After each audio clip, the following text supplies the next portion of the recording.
Hello students, good evening. Today in 11th class physics, we are continuing with what? Dimensional analysis. Dimensional analysis में पिछले turn पर भी अभी हम लोग ने एम्स और नीट के कुछ क्वेश्चंस किए थे. अब आज ये अभी हम लोग कुछ अच्छे क्वेश्चंस किसके जेडब्ल्यू एडवांस और जेडब्ल्यू एडवांस 2015 का ये क्वेश्चन है, इसको अभी हम लोग डिस्कस कर रहे हैं. इसमें this question is what Planck's constant h, speed of light and gravitational constant g are used to form a unit of length and mass. मतलब आपने लेंथ को एक्सप्रेस करना है, ध्यान से देखना, लेंथ को एक्सप्रेस करना है किसके टर्म्स में? आपको h के टर्म्स में और g के टर्म्स में और किसके टर्म्स में? c के टर्म्स में. तो अभी हमने आपको यही बताया है कि आपको जिसका फॉर्मूला निकालना है, जैसे इसमें लेंथ का निकालना है और मास का, दो क्वेश्चंस एक साथ हैं. ये थोड़ा सा लेंथी है समझाने में, आपको प्रैक्टिस अच्छी हो जाएगी तो आप जल्दी कर पाएंगे. तो इसमें अभी हमने ये बोला कि अगर आपको लेंथ का फॉर्मूला निकालना है किसके टर्म्स में? जी एच और सी के टर्म्स में. तो लेंथ को एक तरफ रखकर जी एच और सी को दूसरी तरफ रख सकते हैं. ठीक है. अब इसमें अभी हम लोग क्या करेंगे बच्चों, ध्यान से देखना. लेंथ प्रोपोर्शनल टू, ऐसा लिख लेते हैं अभी, लेंथ प्रोपोर्शनल टू. सबसे पहली चीज लेंथ प्रोपोर्शनल टू क्या ले लें? h to the power of p. फिर उसके बाद क्या है? Speed of light to the power of q and g to the power of r. ऐसा कुछ लिख लिया. उसके बाद ये पहला स्टेप है कि भाई आपको किसका रिलेशन निकालना है. You have to find out the relation for length. So keep length on one side. दूसरी तरफ किसको रखेंगे कि किसके टर्म्स में निकालना है? ये Planck's constant, speed of light और ग्रेविटेशनल कांस्टेंट, इसके टर्म्स में निकालना. तो ये प्लैंक्स कांस्टेंट हो गया, ये स्पीड ऑफ लाइट हो गया और ये ग्रेविटेशनल कांस्टेंट आ गया. दूसरी तरफ इसको रखा, लेकिन इनके पावर्स नहीं मालूम, so we will be assuming the powers p q and r. abc भी ले सकते थे, but since c is already given, आपको प्रॉब्लम में एक c ऑलरेडी दिया है तो कंफ्यूजन नहीं हो, इसलिए अभी हमने p q r ले लिया है ना. अब इसका नेक्स्ट स्टेप क्या है बच्चों? l is equal to k h to the power of p, c to the power of q and g to the power of r. ऐसा कुछ आएगा, ये रख लिया. Now put the values. ये m0 है, ये l1 है, ये t0 है, और इधर पर h की value. I have written now all this. ये आपको प्रॉब्लम में नहीं दिया रहेगा, बट सिंस आप इनिशियल स्टेजेस में वैल्यूज आपको याद नहीं है, तो इसलिए just as a help for you all I have written down the values. तो h क्या है? h ml square t minus 1 है, तो ml स्क्वायर t माइनस 1 है टू द पावर ऑफ कितना है? p. फिर c है, c क्या आ जाएगा? l t minus 1 to the power of q. और फिर g है, g कितना है? m माइनस 1 बच्चों, l cube and t minus 2, और इसके ऊपर क्या है? पावर r है. ठीक. अब क्या करेंगे? m के पावर्स कलेक्ट कर लो. m के पावर्स क्या आ जाएंगे? देखो जरा ध्यान से. m के ऊपर देखो, यहां पर p है, m के ऊपर p है, और यहां पर तो m है नहीं, यहां पर m है. यहां पर m के ऊपर ये -1 इंटू r, तो m के ऊपर माइनस r आ जाएगा, तो p माइनस r. एक इक्वेशन ये बन जाएगी इससे. फिर l के ऊपर पावर्स क्या है? देखो जरा, l के ऊपर पावर्स क्या है बच्चों? देखो, l के ऊपर पावर्स यहां पर 1 है, सॉरी l के ऊपर पावर्स यहां पर कितना है? 2p. l के ऊपर 2p, l के ऊपर 2 है और उसके ऊपर p लगा हुआ है. l के ऊपर 2, इसके ऊपर p, तो इसलिए 2p लिखा. फिर l के ऊपर यहां पर 1 है और ऊपर q है, तो 2p प्लस q हो गया. क्योंकि बेस अगर सेम है तो यहां पर क्या मल्टीप्लाई हो जाएगा? l के ऊपर 2p किससे मल्टीप्लाई हो जाएगा? l के ऊपर q से मल्टीप्लाई हो जाएगा, पावर्स ऐड हो जाएंगे.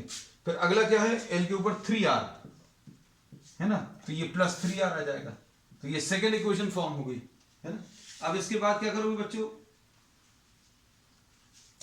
टाइम का पावर देखो, टाइम के ऊपर क्या आ जाएगा? माइनस p, टाइम के ऊपर माइनस p, और ये माइनस q, और ये माइनस 2r. ऐसा कुछ लिख लिया. अब क्या करोगे? m के ऊपर 0, l के ऊपर 1 और t के ऊपर 0. अब क्या करेंगे? इनको अभी हम लोग सॉल्व करने की कोशिश करेंगे, है ना. सॉल्व करने के लिए क्या करोगे? m के पावर्स कंपेयर कर लो, एल के पावर्स कंपेयर कर लो और टी के पावर्स कंपेयर कर लो। अब देखो भाई क्या आ जाएगा, 0 m का पावर, और m का पावर कितना है बच्चों, यहां पर p माइनस आर लिख लिया। अब इसके बाद क्या है, l के ऊपर 1 है, l के ऊपर 1 ये लिख लिया। फिर उसके बाद l के ऊपर इधर कितना है 2p, l के ऊपर पावर यहां पर 1 है, l के ऊपर यहां पर power 2p plus q, 2p plus q plus 3r, l के पावर्स कंपेयर कर लिए।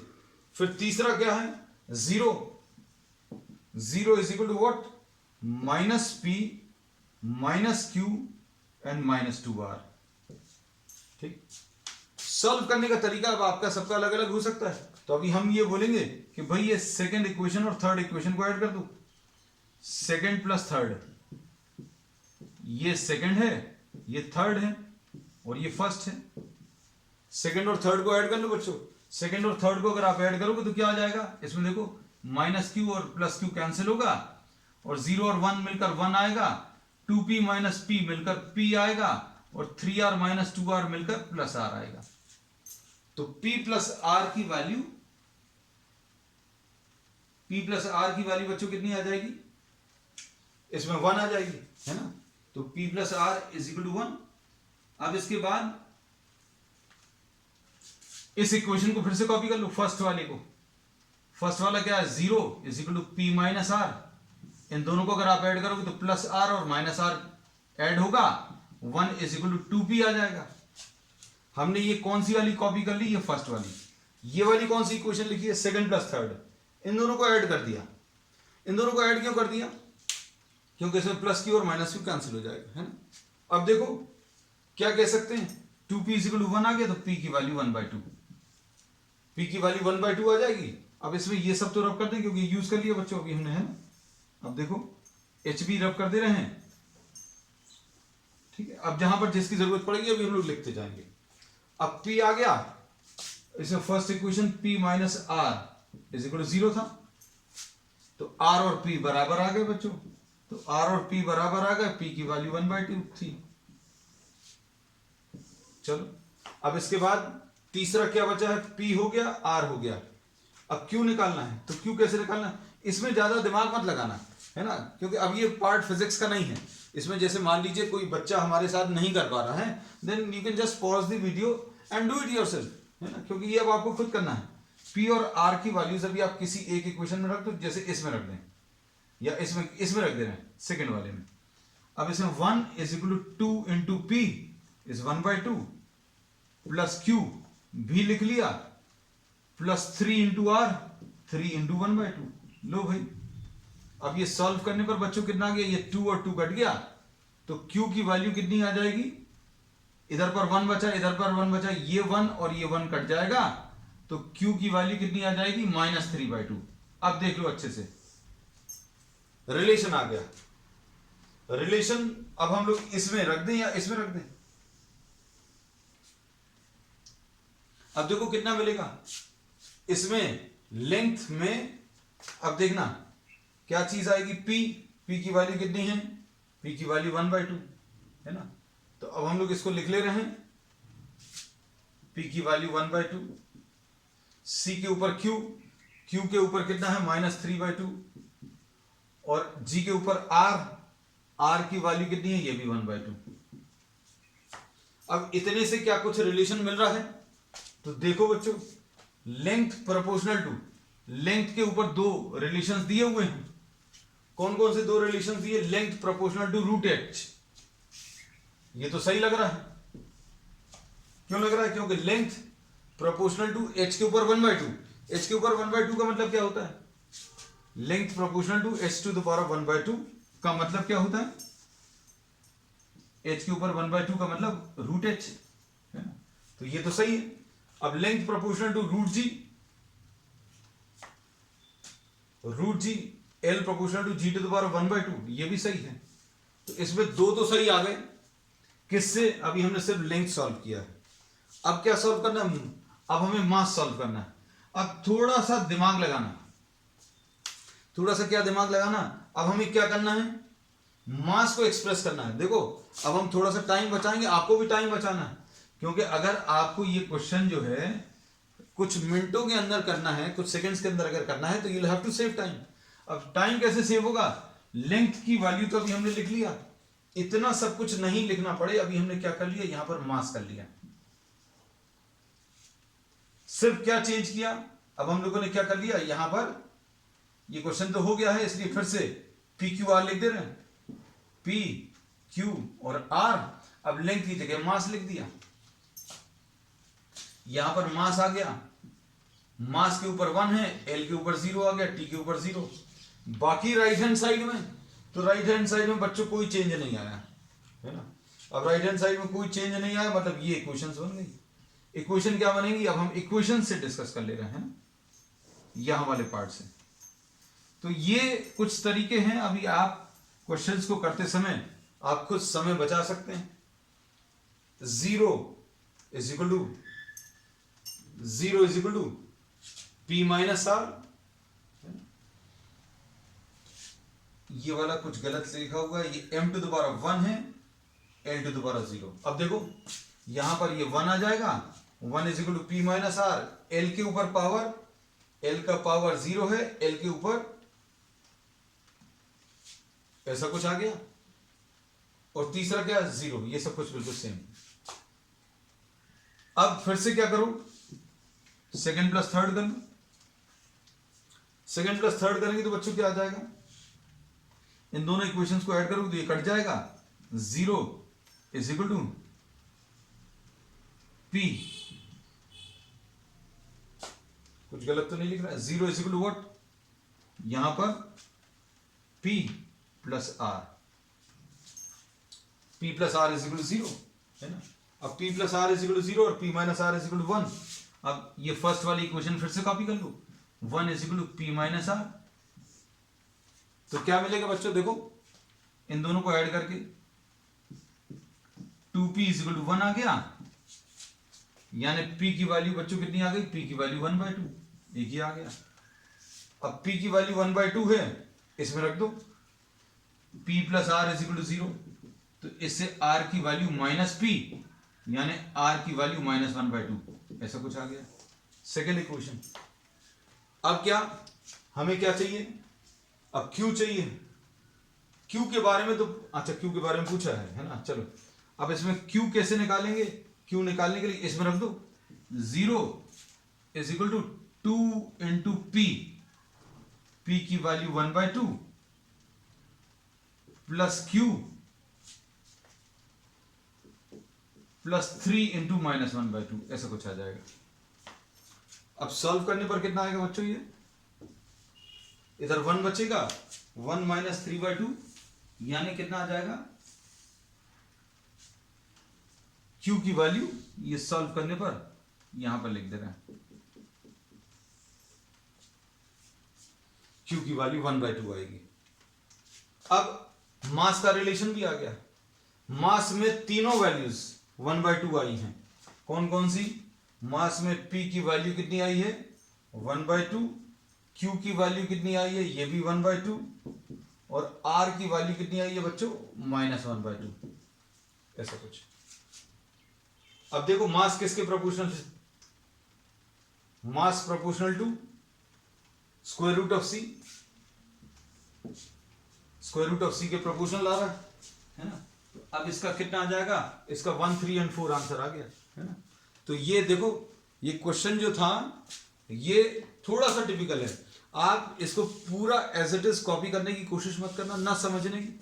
आपने एक बार एक आइडिया ले लिया, आप इसको घर पर खुद करना और फिर उसके बाद इस वीडियो को फिर से देखना है ना, तब आपको ये बहुत अच्छे से बन जाएगा है ना। क्योंकि अब लोग क्वेश्चंस पहली बार कर रहे हैं तो थोड़ी सी दिक्कत हो जा सकती है ना। अब देखो नेक्स्ट क्वेश्चन, नेक्स्ट वाला, अब अच्छे से समझना सारी चीजों को। नेक्स्ट टर्न से बच्चों अभी हम लोग नया टॉपिक स्टार्ट करेंगे है ना, मोस्ट प्रॉब्ली एरर एनालिसिस अभी लोग स्टार्ट करने वाले हैं इसके बाद।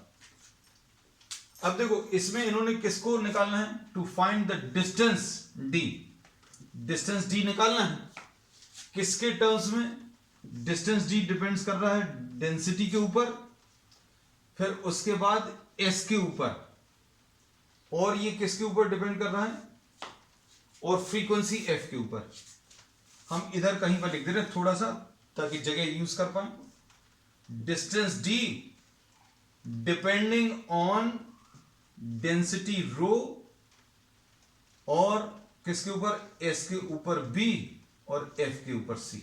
बस हर एक प्रॉब्लम में आपने देखा होगा कि जो भी वैल्यू निकालनी है उसको एक तरफ निकालना है, एक तरफ लेना है, किसके टर्म्स में निकालना है उसको दूसरी तरफ, और किसके टर्म्स में निकालना है उनके पावर्स मालूम नहीं रहते, तो आप या तो पावर्स एबीसी ले लो या पी क्यू आर ले लो, है ना। अब हमने इनकी आपको फॉर्मूलेस दे दिए थे। ml-3 है डेंसिटी का बच्चों। एस के बारे में प्रॉब्लम में दिया है, एस जो है पावर अपॉन एरिया है ना। और पावर क्या होता है, पावर होता है वर्क अपॉन टाइम, पावर होता है वर्क अपॉन टाइम, यानी ये सब आपको याद रहने चाहिए, है ना। अगर याद नहीं है तो इसी में थोड़ा सा समय खराब होगा शुरू में।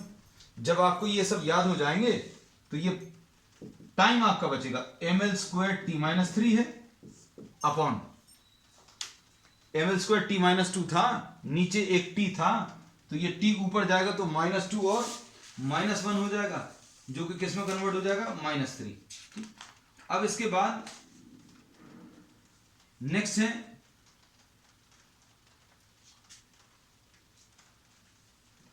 नेक्स्ट, इसमें क्या है, अगला अपॉन एरिया है, तो अपॉन एरिया, तो ये कट गया। इसके डायमेंशंस कितने आ गए, लिख ले रहे अभी हम। d is equal to k √a s⁻b and f⁻c, है ना। अब d को क्या लिख लिया, l लिख लिया, m0 l1 t0, और इसको क्या लिख लिया, ml-3 के ऊपर a। एस का फॉर्मूला अब भी बनाया, ये प्रॉब्लम में दिया हुआ है ना, इसलिए चिंता मत करना। हाँ, पावर का आपको मालूम होना चाहिए।